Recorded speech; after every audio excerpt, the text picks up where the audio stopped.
जय श्री कृष्ण। स्वागत है दोस्तों आप सभी का आपके अपने चैनल जी जायसवाल यूट्यूब स्टोरी में। दोस्तों आज हम सुनेंगे श्रीमद् भागवत महापुराण कथा 9वें स्कंद का 5वां अध्याय। इस अध्याय में आज हम सुनेंगे दुर्वासा जी की दुख निवृत्ति के बारे में। श्री सुखदेव जी कहते हैं, परीक्षित, जब भगवान ने इस प्रकार आज्ञा दी तब सुदर्शन चक्र की ज्वाला से जलते हुए दुर्वासा लौटकर राजा अम्बरीश के पास आए और उन्होंने अत्यंत दुखी होकर राजा के पैर पकड़ लिए। दुर्वासा जी की यह चेष्टा देखकर और उनके चरण पकड़ने से लज्जित होकर राजा अम्बरीश भगवान के चक्र की स्तुति करने लगे। उस समय उनका हृदय दयावश अत्यंत पीड़ित हो रहा था। अम्बरीश ने कहा, प्रभु सुदर्शन, आप अग्नि स्वरूप हैं, आप ही परम समर्थ सूर्य हैं। समस्त नक्षत्र मंडल के अधिपति चंद्रमा भी आपके स्वरूप है। जल, पृथ्वी, आकाश, वायु, पंचन मात्रा और संपूर्ण इंद्रियों के रूप में भी आप ही हैं। भगवान के प्यारे हजार दांत वाले चंद्रदेव, मैं आपको नमस्कार करता हूँ। समस्त अस्त्र शस्त्रों को नष्ट कर देने वाले एवं पृथ्वी के रक्षक, आप इन ब्रह्मांड की रक्षा कीजिए। आप ही धर्म है, मधुर एवं सत्यवादी है। आप ही समस्त यज्ञों के अधिपति और स्वयं यज्ञ भी हैं। आप समस्त लोकों के रक्षक एवं स्वर्गलोक स्वरूप भी हैं। आप परम पुरुष परमात्मा के श्रेष्ठ तेज है। सुनाव, आप समस्त धर्मों की मर्यादा के रक्षक हैं। अधर्म का आचरण करने वाले असुरों को भस्म करने के लिए आप साक्षात अग्नि हैं। आप ही तीनों लोगों के रक्षक एवं विशुद्ध तेजोमय हैं। आपकी गति मन के वेग के समान है और आपके कर्म अद्भुत है। मैं आपको नमस्कार करता हूँ, आपकी स्तुति करता हूँ। वेदवाणी के अधीश्वर, आपके धर्म में तेज से अंधकार का नाश होता है और सूर्य आदि महापुरुषों के प्रकाश की रक्षा होती है। आपकी महिमा का पार पाना अत्यंत कठिन है। ऊंचे नीचे और छोटे बड़े के भेदभाव से युक्त यह समस्त कार्य कालात्मक संसार आपका ही स्वरूप है।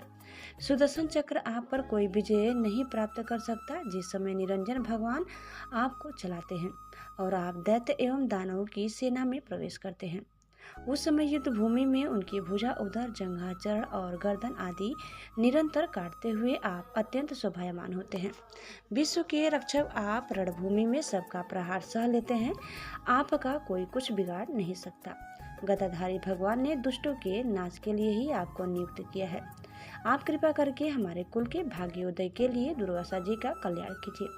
हमारे ऊपर यहाँ आपका महान अनुग्रह होगा। यदि मैंने कुछ भी दान किया हो, यज्ञ किया हो अथवा अपने धर्म का पालन किया हो, यदि हमारे वंश के लोग ब्राह्मणों को ही अपना आराध्य देव समझते रहे हो, तो दुर्वासा जी की जलन मिट जाए और वे मुझ पर प्रसन्न हो तो दुर्वासा जी के हृदय की सारी जलन मिट जाए। श्री सुखदेव जी कहते हैं, जब राजा अम्बरीश ने दुर्वासा जी को सब ओर से जलाने वाले भगवान के सुदर्शन चक्र की इस प्रकार स्तुति की, तब उनकी प्रार्थना से चक्र शांत हो गया। जब दुर्वासा चक्र की आग से मुक्त हो गए और उनका चित्त स्वस्थ हो गया, तब वे राजा अम्बरीश को अनेकानेक उत्तम आशीर्वाद देते हुए उनकी प्रशंसा करने लगे। दुर्वासा जी ने कहा, धन्य है, आज मैंने भगवान के प्रेमी भक्तों का महत्व देखा। राजन, मैंने आपको अपराध किया, फिर भी आप मेरे लिए मंगल कामना ही कर रहे हैं। जिन्होंने भक्त वत्सल भगवान श्री हरि के चरण कमलों को दृढ़ प्रेम भाव से पकड़ लिया है, उन साधु पुरुषों के लिए कौन सा कार्य कठिन है।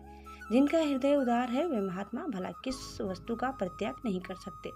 जिनके मंगलमय नामों के शरण मात्र से जीव निर्मल हो जाता है, उन्हीं तीर्थपाद भगवान के चरण कमलों के जो दास है, उनके लिए कौन सा कर्तव्य शेष रह जाता है।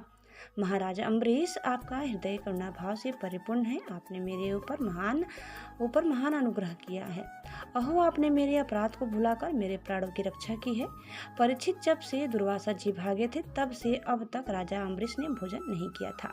वे उनके लौटने की बाट देख रहे थे। अब उन्होंने दुर्वासा जी के चरण पकड़ लिए और उन्हें प्रसन्न करके विधि पूर्वक भोजन कराया। राजा अम्बरीश बड़े आदर से अतिथि के योग्य सब प्रकार की भोजन सामग्री ले आए। दुर्वासा जी भोजन करके तृप्त हो गए। अब उन्होंने आदर से कहा, राजन, अब आप भी भोजन कीजिए। अम्बरीश, आप भगवान के परम प्रेमी भक्त हैं। आपके दर्शन, स्पर्श, बातचीत और मन को भगवान की ओर प्रवृत्त करने वाले आतिथ्य से मैं अत्यंत प्रसन्न और अनुग्रहित हुआ हूँ। स्वर्ग की देवांगनाएं बार बार आपके इस उल्वल चरित्र का गान करेंगी। यह पृथ्वी भी आपकी परम पुण्यमयी कीर्ति का संकीर्तन करती रहेगी।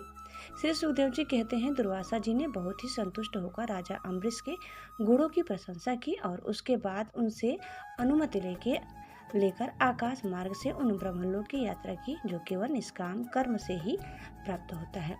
परीक्षित जब सुदर्शन चक्र से भयभीत होकर दुर्वासा जी भागे थे, तब से लेकर उनके लौटने तक 1 वर्ष का समय बीत गया। इतने दिनों तक राजा अम्बरीश उनके दर्शन की आकांक्षा में केवल जल पीकर ही रह रहे थे।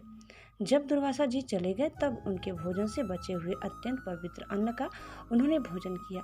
अपने कारण दुर्वासा जी का दुख में और फिर अपनी ही प्रार्थना से उनका छूटना, इन बातों को उन्होंने अपने द्वारा होने पर राजा अम्बरीश में ऐसे ऐसे अनेकों गुण थे। अपने समस्त कर्मों के द्वारा वे परम ब्रह्मा परमात्मा श्री भगवान के भक्ति भाव की अभिवृद्धि करते रहते थे। उस भक्ति के प्रभाव से उन्होंने ब्रह्मलोक तक के समस्त भोगों को नरक के समान समझा। तदंतर राजा अम्बरीश अपने ही समान भक्त पुत्रों पर राज्य का भार छोड़ दिया और स्वयं वे वन में चले गए। वहां वे बड़ी धीरता के साथ आत्मस्वरूप भगवान में अपना मन लगाकर गुणों के प्रवाह रूप संसार से मुक्त हो गए।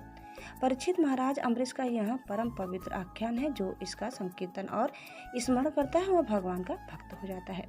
दोस्तों, इस प्रकार कथा यही समाप्त होता है। आगे की कथा सुनने के लिए आप दूसरे वीडियो को अवश्य देखिए। उम्मीद करते हैं कि आपको हमारी आज की यह कथा जरूर पसंद आई होगी। कैसी लगी कमेंट करके बताइए।